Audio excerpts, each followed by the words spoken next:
Hey guys, welcome back to Flying Wombat TV, the channel where it's all about making fun and creative styles of beer with science and biotechnology involved. So sticking on the theme from last week, we are going more on the science and biotech side of things for these last couple videos. This is part 2 of how to culture and cultivate and harvest yeast. So today we're going to be showing you how to actually culture and cultivate that yeast that you captured in your previous batch so that you can grow it more and have it nice, strong and healthy for your next batch of beer. So come along and we'll show you how it's done. All right, so now talking about making a yeast starter, we're gonna need a measuring cup, a set of scales, probably a funnel, depends how messy you are, dried malt extract. So we're using light dried malt extract, and what this basically is you know, the extracted complex sugars from malt. So this would be from a pale ale malt. It's extracted it into a powder form so that we can dissolve this in a bunch of water and create a sugary solution for our yeast starter. You're gonna need a jug as well as your flask and enough water to make your solution. So in this case, 1 liter and 100 grams of the dried malt extract. Now, when you are making this stuff, just be cautious because it's like really bloody powdery and it just kind of poofs everywhere, kind of like chocolate powder or something. It's really annoying. But I want to measure out 100 grams of this. Whoop, shit, I already did it. Where are we up to? 70, 78, 80, 100, just over. All right, that's good. All right, and seal this stuff back up. Next step, let's get this dried malt extract into our flask that we're going to be making the culture in.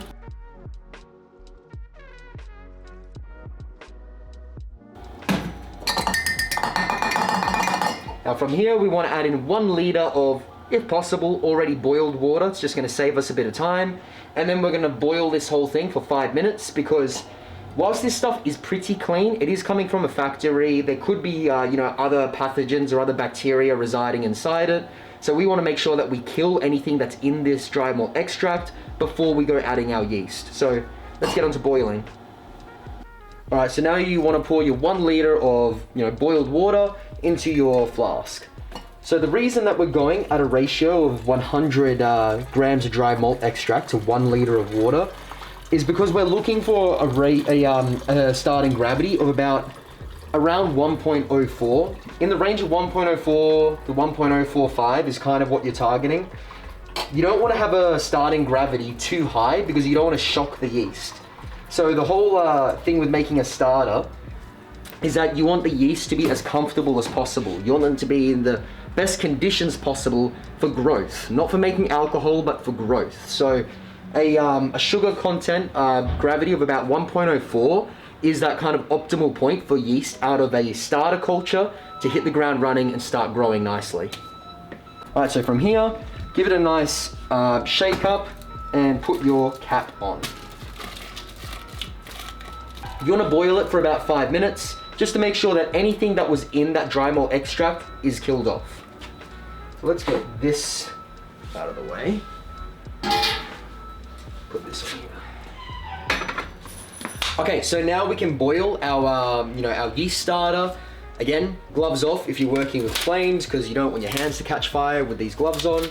We want to boil this for about 5 minutes just to make sure that any, bacteria or anything like that was in that dried malt extract gets killed off at this step here. We don't want that stuff to be introduced into our culture once we put the yeast in. So boil for 5 minutes and then you just got to cool it down, you're good to go.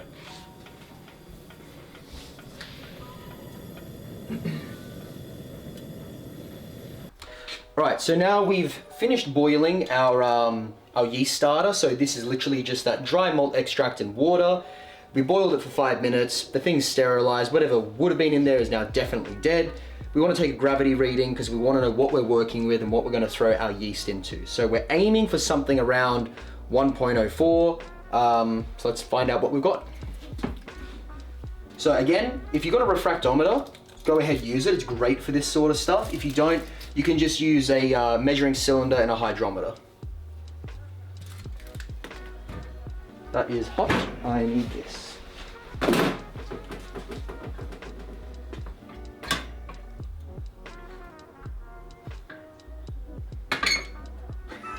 I just sprayed it all over the bench. So with with the refractometer, you basically just need to pour a couple of drops onto the I don't know what that's called, onto the thing, and then you take a reading. The screen, I guess. Yeah. All right, close that off. Oh, perfect. All right, 1.041. Let's get a shot of this so we can show the camera. All right, so now you just want to cool this down as quickly as possible so that we're at yeast pitching temperature and we can start growing our culture. So for this particular yeast, we probably want to grow it about 20 degrees Celsius. That's what we need to cool it down to. So a bucket of ice water is the easiest way, and that's why having an Erlenmeyer flask is so useful, because it is a heat-proof glass. The changes of temperatures don't affect it the way it does a normal glass, which means we can take it straight off the flames and put it straight into an ice bucket. So let's dunk it in there and let this thing start cooling down. So once that's cold enough, we can throw the yeast in and go to the next step. So there is a reason why we have different size Erlenmeyer flasks, these things here. It's because when you're trying to grow your yeast as quickly and healthily as possible, you need to match it to the right environment. So the same way that you want the sugar gravity to be at the right level, you want the temperature to be at the right level, all that kind of stuff, you also want to make sure you're working with the right volume. So if you're starting with a really small culture, you want to use a really small flask because you want about a 10-to-1 ratio. So if you've got 100 mils of yeast, you want 1 liter of starter. That's the ratio you want to keep it at. That's the most optimal growing range for a yeast culture. So if you're working with a really small amount, you start with a really small flask. You grow enough where you're working with about 100 mils of slurry, 200 mils of slurry, you're going to use a 2 liter flask, so on and so forth. So as you grow your yeast, you keep using bigger and bigger vessels so that you can grow that yeast as healthily and as quickly as possible. And that's the way that laboratories and yeast banks do it. Okay, so now we're ready to transfer this yeast into this flask here. So this is the culture that we want to grow. So we actually didn't wash this one as many times as I would have liked before doing this step, but you know, we're going to do a brew day in a couple days for you guys, so desperate times call for desperate measures. So we're going to transfer this into here, and then we're going to start growing it and culturing it. So mask on once again, and again, one fluid motion, pour it all in.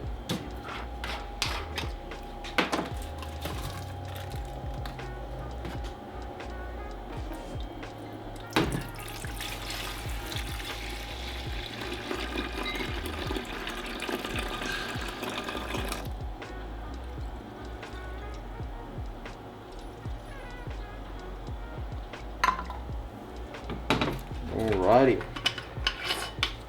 that can go over there. We seal this thing up, and time to whack it onto the stir plate. Okay, so the way that, in case you guys aren't familiar, these stir plates work is there's a little magnet on a spinning motor underneath this stir plate right here. So that magnet obviously magnetizes this little stir bar. It's got a north and south pole. So as that little motor spins, it spins this little stir bar, which is inside your flask. And that way, you know, you get all your yeast, your slurry, all that culture moving around, helps it stay more active, helps it grow faster.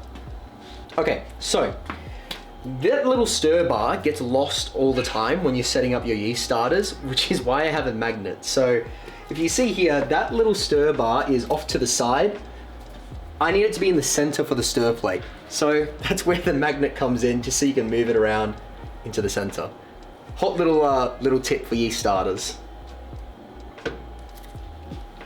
Okay, so now we're gonna put our temperature probe into the yeast culture, and we're gonna get this thing going. So we're gonna pop this in there.